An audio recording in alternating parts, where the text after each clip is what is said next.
Hello dear students, how are you? Hope you all are fine and how your exams also have went well. Everything, whatever I have taught, it has come in the exam. It was very easy paper, nothing was difficult. Hope so you all have done it well. Papers have come to me, I have not yet checked, but I will check soon. Now we will start with our new syllabus for the terminals. Old syllabus also will be included in the terminal exam. So now the lesson number 6, हम लोग 6th chapter start करेंगे जिसका नाम है tip टिपा. अब आवाज जैसे सुनते हैं टिप टिप, हमने आवाज कहाँ सुनी होती है? टिप टिप की आवाज. टिप टिप की आवाज हम कब सुनते हैं? जब बारिश होती रहती है. जब बारिश होती रहती है तो टप टप टप टप ऐसे आवाज आता है जब बारिश का पानी गिरता है. तो उसी पे एक छोटा सा मजेदार हंसमय पार्ट है जिसमें आप बाद में एंड में जब आप सुनोगे तो आप हंसने लग जाओगे. तो वैसा ये पार्ट है, तो उसके बारे में हम देखेंगे जिसका नाम है टिप टिपा.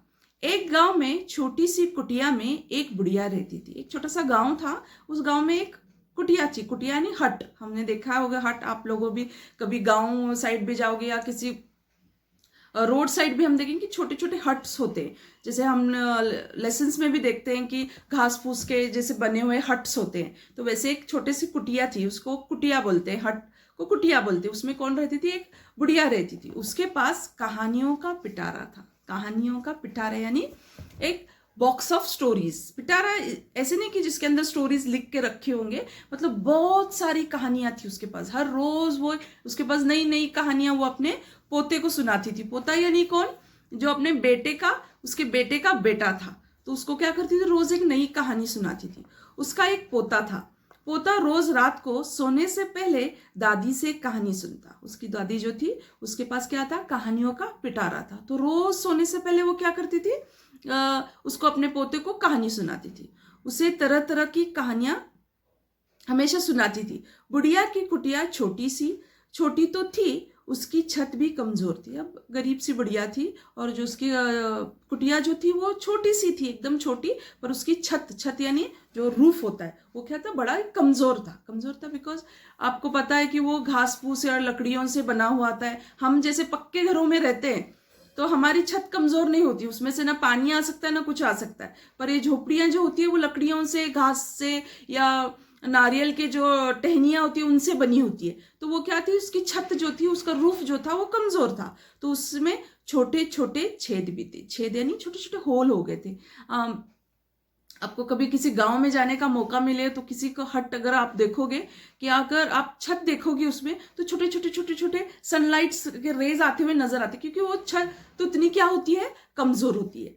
तो वो वैसी बुढ़िया थी, बेचारी गरीब सी बुढ़िया थी और उसकी कुटिया में वो रहती थी. और कुटिया भी क्या थी? एकदम कमजोर सी कुटिया थी और उसमें क्या थे? छोटे छोटे छेद थे.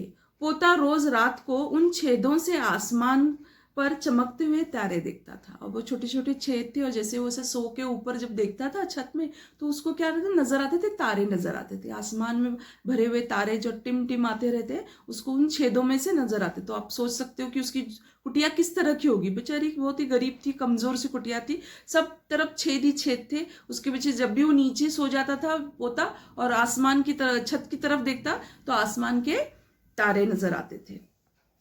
एक दिन मुसलधार बारिश हुई. मुसलधार यानी एकदम जोरदार बारिश जिसमें तूफान आता है, सब तरफ हवाएं चलती है और इतनी जोर बारिश होती है कि हम घर से बाहर नहीं निकल पाते. उसे मुसलधार बारिश कहते हैं.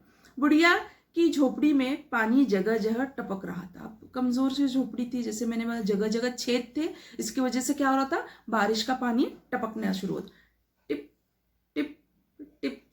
इस बात से अनजान पोता दादी के गोद में लेटा कहानी सुनने के लिए मचल रहा था. वो छोटा सा पोता था, उसे पता ही नहीं था कि झोपड़ी इतनी कमजोर हो गई है और उसमें से पानी गल रहा है और उसको तो बस क्या करना था? कहानी सुनना था, क्योंकि रात हो गई थी और उसको कहानी ही सुननी थी. इसीलिए वो गोद में मचल रहा था, जैसे नहीं मुझे बताओ, मुझे कहानी सुनाओ, मुझे सुनाओ. हम लोग करते हैं ना ऐसे, मम्मी के गोद में जाते हैं और मम्मी को परेशान करते, मम्मी मुझे ये दो, मुझे ये दो, मुझे ये दो. ऐसे ही वो भी उसकी दादी को परेशान कर रहा था कि क्या करो, मुझे कहानी सुनाओ. तो मचल रहा था. बुढ़िया हिसकर बोली. उसको थोड़ा सा गुस्सा नहीं कह सकती, वो परेशान थी. क्यों परेशान थी? क्योंकि छत टपक रही थी. उसकी जो छत थी जिसमें छेद थे उसमें से पानी टपक रहा था. थोड़ी सी वो परेशान थी. तो उसने हिस कर बोला, अरे बेटा क्या कहानी सुनाऊं, इस टिपटिपा ने टिपटिपा से जान बचे तब ना। तो वो अभी परेशान हो गई थी, पोता मेरा छोटा सा है और सब जगह से पानी आ रहा था, टपक टपक टपक रहा था, तो वो उससे वो परेशान थी। और अभी वो पोता जो था वो अपनी दादी के पीछे लगा था कि मुझे कहानी सुनाओ, मुझे कहानी सुनाओ। इसीलिए उसने क्या गुस्से से क्या कहा कि अभी क्या कहानी सुनाऊं, इस टिपटिपा से मेरी जान बचे तब ना। पोता उठकर बैठ गया। उसने पूछा, दादी ये टिपटिपा कौन है? अब पोते को तो पता ही नहीं था कि क्या है ये टिपटिपा। तो टिपटिपा क्या शेर, बाघ, हाथी से भी बड़ा और ताकतवर होता है? तो उसने, एक मासूम सा बच्चा था तो उसे मालूम ही नहीं था कि टिप टिप क्या होता है, तो उसे मासूमियत से पूछ लिया, क्या वो शेर, बाघ, हाथी से भी बड़ा और ताकतवर होता है? दादी छत से टपकते हुए पानी की तरफ देखकर बोली। अब वो थोड़ी परेशान थी, ऐसे उन्होंने छत की तरफ पानी जो टपक रहा था उसकी तरफ देखकर बोली, हाँ बेटा, टिपटिपा न शेर से डरता है न बाघ से। अब वो, हमको पता है कि पानी की ताकत जो होती है वो सबसे बड़ी होती है। जैसे हमारे सांगली में जब फ्लड आए थे, सब अपना घर वर सब छोड़कर हमको जाना पड़ा, क्योंकि पानी से ना हम लड़ सकते, ना हम उसको, जैसे किसी चीज को हम धक्का देंगे उसको पीछे हटा सकते, हमारे अंदर उतनी ताकत नहीं होती कि पानी आ रहा है और हम उसको धक्का देंगे और वो पीछे हट जाएगा, ऐसे नहीं होता है। तो इसीलिए वो दादी उसको क्या बोल रही थी, शेर, बाघ और हाथी से भी वो ताकतवर होता है। तो इसीलिए जब पोते ने उसे पूछा कि वो किसी से डरता भी नहीं है, तो उसने बोला कि नहीं, वो शेर और बाघ किसी से भी नहीं डरता है। कोई किसी से डरे ना डरे, पर टिपटिपा से जरूर डरो।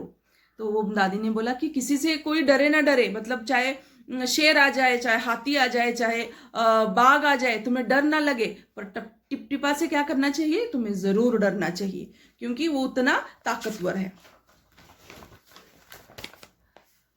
संजोग से मुसीबत का मारा एक बाघ बारिश से बचने के लिए बुढ़िया की झोपड़ी के पीछे बैठा था। अब क्या था, छोटे से गांव था, जंगल जैसा एरिया था और उसमें वो झोपड़ी थी। तो एक बाघ जो था क्या कर रहा था, बारिश बहुत तेज, जैसे हमने पहले ही सुना कि मुसलधार बारिश हो रही थी और उसको भी बारिश लग रही थी।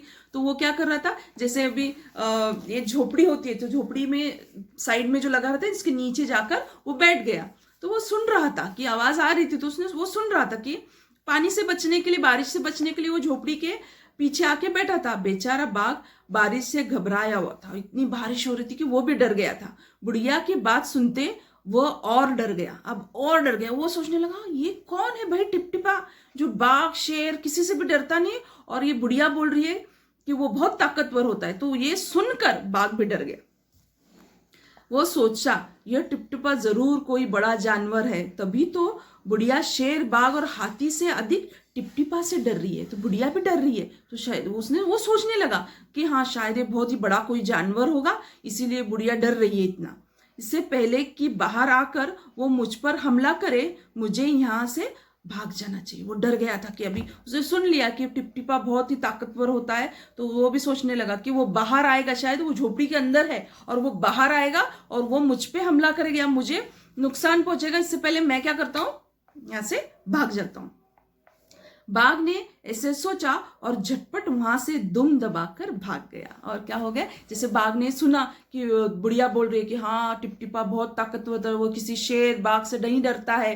तो जैसे ही बाघ ने ये चीज सुनी तो वो भी डर गया कि शायद वो अंदर होगा और वो बाहर आकर मुझ पे हमला ना कर दे। इसीलिए ये सोचते ही उसने क्या किया, दुम दबाकर भाग गया। दुम दबाकर भाग जाना यानी फटाफट भाग, तेज दौड़ जाना, तो वहां से भाग जाना, क्योंकि उसको लगा कि टिपटिपा बाहर आएगा और उसको क्या कर लेगा, मार देगा। इसीलिए वो दुम दबाकर भाग गया। अब इसके आगे क्या होगा हम लोग नेक्स्ट वीडियो में देखेंगे। Okay, thank you.